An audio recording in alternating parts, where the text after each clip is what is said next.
ഇറാന്റെ പരമോന്നത നേതാവായിരുന്ന ആയത്തുള്ള അലി ഖമനയുടെ സംസ്കാര ചടങ്ങിന്റെ ഭാഗമായി ടെഹ്റാനിലൂടെയുള്ള വിലാപയാത്ര ഇന്നാണ്. വ്യോമാതിർത്തി ഇന്ന് പൂർണ്ണമായും അടച്ചിടും. അതേസമയം അടുത്ത ഘട്ട US ഇറാൻ ചർച്ച ജൂലൈ 11 പാകിസ്ഥാനിൽ നടക്കുമെന്ന് സൗദി മാധ്യമമായ അൽ അറേബ്യ റിപ്പോർട്ട് ചെയ്തു. അമേരിക്കയിൽ നിന്ന് മധു കൊട്ടാരക്കര വിവരങ്ങളുമായി ചേരുകയാണ്. മധു, ഇതിൽ ഏറ്റവും ഈ ചടങ്ങുകൾ ദിവസങ്ങൾ നീളുന്ന ചടങ്ങുകളാണ്. അപ്പോൾ അതിലെ ഒരു വിലാപയാത്രയുടെ വിവരങ്ങളാണ് ഇപ്പോൾ ഇന്ന് പുറത്തു വരുന്നത്. അതിന്റെ കൂടുതൽ വിശദാംശങ്ങളുണ്ടോ? Good morning Prajin. വർഷ, വിലാപയാത്ര ഇന്നാണ് ആരംഭിക്കുന്നത്. ഇറാൻ കനത്ത സുരക്ഷയിലാണ്.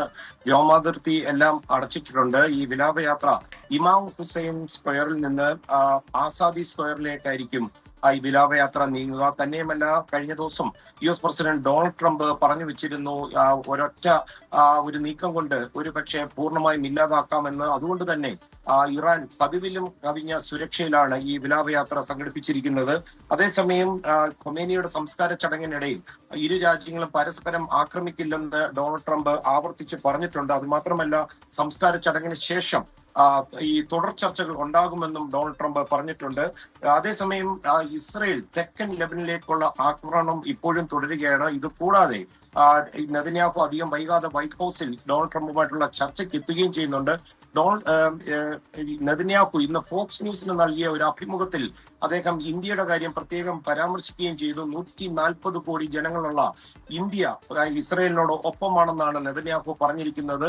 ഇത് കൂടാതെ JD വാൻസ് ഇസ്രയേലിനോടുള്ള എതിർപ്പ് പല സമയത്തും കാണിച്ചിരുന്നു. JD വാൻസിനോട് ഉള്ള എതിർപ്പ് നെതന്യാഹു ഈ അഭിമുഖത്തിൽ എടുത്തു പറയുകയും ചെയ്തു. JD വാൻസ് ഒരു ഘട്ടത്തിൽ പറഞ്ഞത് ഇസ്രയേലിന് ഈ ലോകത്ത് ആകെയുള്ള ഒരു സഖ്യകക്ഷി അമേരിക്ക മാത്രമാണെന്ന് ഓർക്കണമെന്നായിരുന്നു. അതുകൊണ്ടായിരിക്കാം ഒരുപക്ഷെ ഇന്ത്യയുടെ പേര് പ്രത്യേകം പരാമർശിച്ച് നെതന്യാഹു ഇതിന് മറുപടി കൊടുത്തത്. അദ്ദേഹം പറഞ്ഞത് വാൻസുമായിട്ട് പല അഭിപ്രായ വ്യത്യാസങ്ങളും ഉണ്ടെന്നാണ്.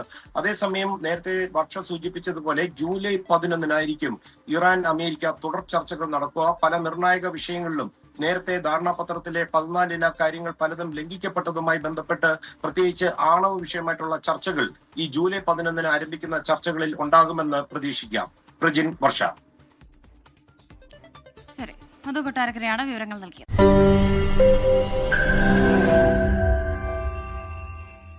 ലോകത്തെവിടെയായാലും ഏത് സമയത്തും 24 വാർത്തകളും ഓഗ്മെന്റഡ് റിയാലിറ്റി പാക്കേജുകളും എക്സ്പ്ലെയിനറുകളും വിശദമായി കാണാൻ ഞങ്ങളുടെ YouTube ചാനൽ നിങ്ങൾക്ക് സബ്സ്ക്രൈബ് ചെയ്യാം.